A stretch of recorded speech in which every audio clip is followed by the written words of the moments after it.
नमस्कार, स्वागत है आप सभी का देश और दुनिया की खबरों में। चलिए आज की प्रमुख हेडलाइंस पर सबसे पहले एक नजर डालते हैं। ईरान इजराइल जंग में दोनों ने किया जीत का दावा। 21 बार ब्लास्ट की धमकी देने वाली महिला गिरफ्तार। 1 जुलाई से बढ़ सकता है रेल का किराया। बाइक में फंसा हाईटेंशन तार, 3 लोग जिंदा जले। जम्मू में चोरी के आरोप में जूतों की माला पहनाई। डीजीसीए बोले दिल्ली मुंबई जैसे एयरपोर्ट पर सुरक्षा में बड़ी खामियां। ईरान में भारतीय नागरिकों की निकासी बंद। सूरत में बारिश से बाढ़ के आसार, स्कूल बंद। महाराष्ट्र चुनाव में गड़बड़ी पर चुनाव आयोग ने राहुल गांधी को बुलाया। हरियाणा में दिलजीत की फिल्म का विरोध। दिन भर की खबरों में आप सभी का एक बार फिर स्वागत है। खबरों में आगे बढ़ने से पहले आप सभी से रिक्वेस्ट है, अगर आप हमारे चैनल पर पहली बार आए तो सब्सक्राइब करें और अगर फेसबुक पर देख रहे तो फॉलो करें। चलिए खबरों को विस्तार से जानते हैं। ईरान इजराइल जंग में दोनों ने किया जीत का दावा। ईरान इजराइल के बीच जंग के 12वें दिन यानी मंगलवार को सीजफायर हो गया। दोनों देशों ने इसकी पुष्टि की है और साथ ही इस जंग में अपनी जीत का दावा किया।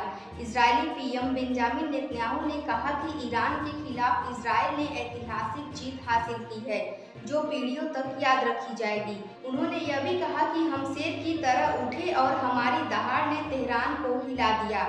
दूसरी तरफ ईरानी विदेश मंत्री अब्बास अरागची ने कहा कि उनका देश न्यूक्लियर प्रोग्राम बंद नहीं करेगा। उन्होंने कहा, हमने इस तकनीक को हासिल करने के लिए बहुत मेहनत की है, हमारे वैज्ञानिकों ने बलिदान दिए हैं। अगली खबर है, 21 बार ब्लास्ट की धमकी देने वाली महिला गिरफ्तार। देश के 12 राज्यों में 21 बार बम की धमकी देने वाली महिला को अहमदाबाद पुलिस ने चेन्नई से अरेस्ट कर लिया है। पुलिस के अनुसार पकड़ी गई लड़की रेनी जोसिल्डा अपने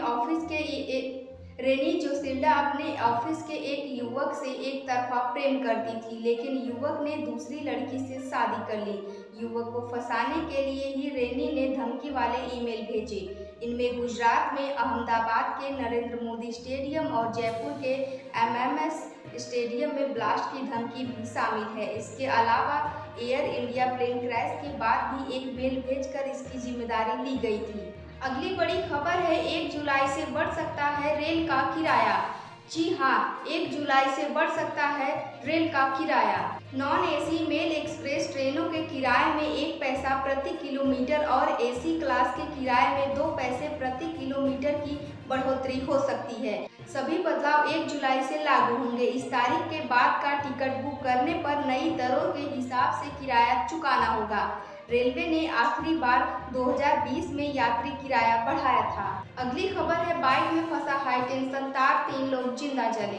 बालाघाट में बिजली की हाईटेंशन लाइन की चपेट में आने से 3 लोग जिंदा जल गए। हादसा लांजी थाना इलाके में मंगलवार सुबह करीब 8:30 बजे हुआ। तीनों एक ही परिवार के सदस्य थे और बाइक से देवल गांव के दुर्गा मंदिर जा रहे थे। मृतकों की पहचान सर्रा निवासी सेवकराम पाचे और उनकी पत्नी रेणुका पाचे और भाई भोजराज पाचे के रूप में हुई। पूर्व सरपंच का कहना है कि शव करीब 1 घंटे तक जलते रहे। अगली खबर है, जम्मू में चोरी के आरोप में जूतों की माला पहनाई। जम्मू में चोरी के एक आरोपी को जूतों की माला पहनाकर सड़क पर परेड कराने का वीडियो सामने आया। इस वीडियो में कुछ पुलिसकर्मी आरोपी को पुलिस की गाड़ी के बोनट पर बैठाते नजर आ रहे हैं। वहां मौजूद लोग आरोपी की इस हालत पर पुलिस की तारीफ करते भी नजर आए। मीडिया रिपोर्ट्स के मुताबिक व्यक्ति एक मरीज के अटेंडेंट से लूटपाट करने का आरोपी है, जिसे शहर के एक अस्पताल के बाहर पकड़ा गया। बाद में लोगों ने उसके हाथ बांधकर और गले में जूतों की माला डालकर सड़कों पर घुमाया। अगली बड़ी खबर है, डीजीसीए बोले मुंबई दिल्ली जैसे एयरपोर्ट पर सुरक्षा में बड़ी खामियां।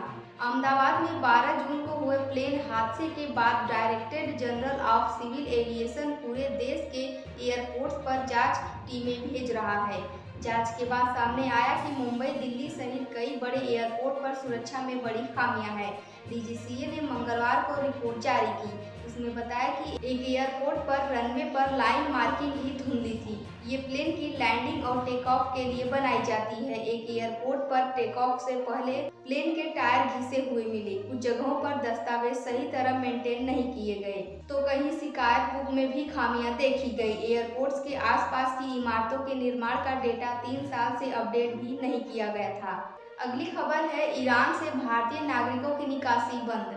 ईरान में भारतीय दूतावास ने मंगलवार को कहा कि वह ईरान और इजरायल के बीच सैन्य संघर्ष के दौरान शुरू की गई अपने नागरिकों की निकासी को बंद कर रहा है, क्योंकि दोनों देशों के बीच युद्ध विराम हो गया है।